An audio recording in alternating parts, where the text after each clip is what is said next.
My mother-in-law, the woman who was supposed to be my second mom, stole a $50,000 inheritance that my late father left me.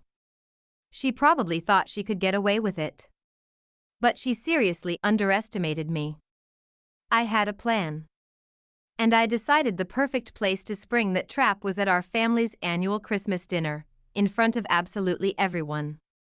Before all this, my relationship with my mother-in-law, Brenda, was though fine.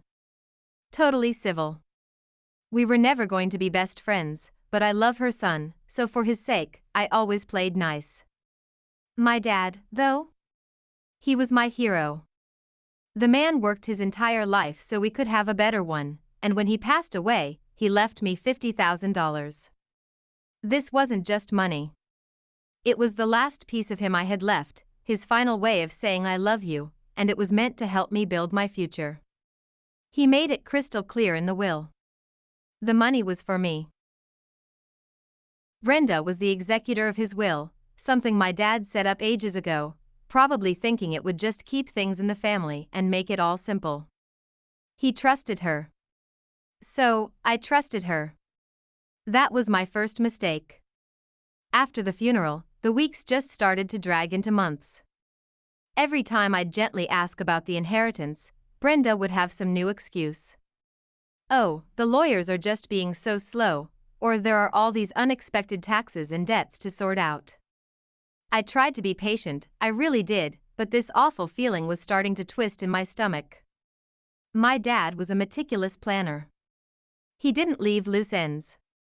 The real red flags started popping up when Brenda suddenly started spending money. A lot of money.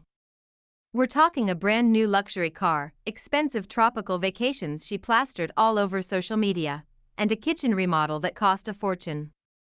My husband just said his mom had a hard year and deserved to treat herself. But I knew her finances. This wasn't her treat yourself money. It was my money. A cold, horrible feeling washed over me. I had to find out for sure. My little investigation started small. I felt gross, honestly, like I was the one betraying someone. But my gut was screaming at me to keep digging. It wasn't easy, and I had to pay a lawyer just to get my hands on the estate's bank statements. And right there it was, in black and white. A single transaction, a $50,000 transfer from my dad's estate account, straight into Brenda's personal account. The date? 2 days after his funeral. The memo line said, repayment of personal loans. It was a complete and total lie. My dad would never borrow money from anyone, he was too proud for that. She had stolen from me. She had stolen my father's last gift to me. The anger I felt was so cold and sharp it almost took my breath away. A quiet lawsuit wasn't going to cut it. She didn't just take my money, she spit on my father's memory while smiling in my face. I decided right then and there she wasn't just going to pay it back. She was going to be publicly exposed. But before I tell you what happened when I walked into Christmas dinner with a folder full of her lies, do me a quick favor. If you've ever been made to feel small or powerless by your family, go ahead and hit that subscribe button. Because this is the story of how I finally took my power back. Christmas at Brenda's house was always a massive production. The perfectly decorated tree, a mountain of food, the entire extended family packed in.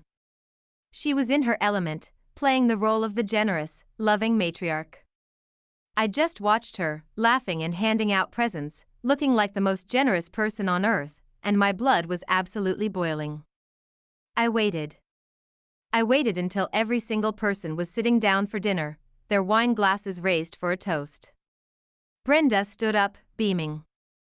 To family, she said. That was my opening. I'm so glad you said that, Brenda, I said. My voice cut right through all the cheerful noise. The whole room went dead silent. I stood up and slid a thin manila folder into the middle of the table. Because I actually have a family matter I'd like to discuss. I looked her dead in the eye. Specifically, I want to talk about the $50,000 you stole from me. You could hear a pin drop. Gasps went around the table. My husband just stared at me, horrified. Brenda's face went white as a sheet. I don't know what you're talking about, she stammered. Oh, I think you do, I said, flipping open the folder. Because here's the bank statement showing the transfer from my father's estate right into your account. And here, I said, sliding out another paper, is a copy of his will, which states that money was legally and entirely mine. The whole thing blew up instantly. Brenda started screaming, calling me a liar, an ungrateful gold digger, you name it. But the proof was sitting right there on the dinner table for everyone to see. My husband, finally seeing the undeniable evidence, just looked at his mother with pure disbelief.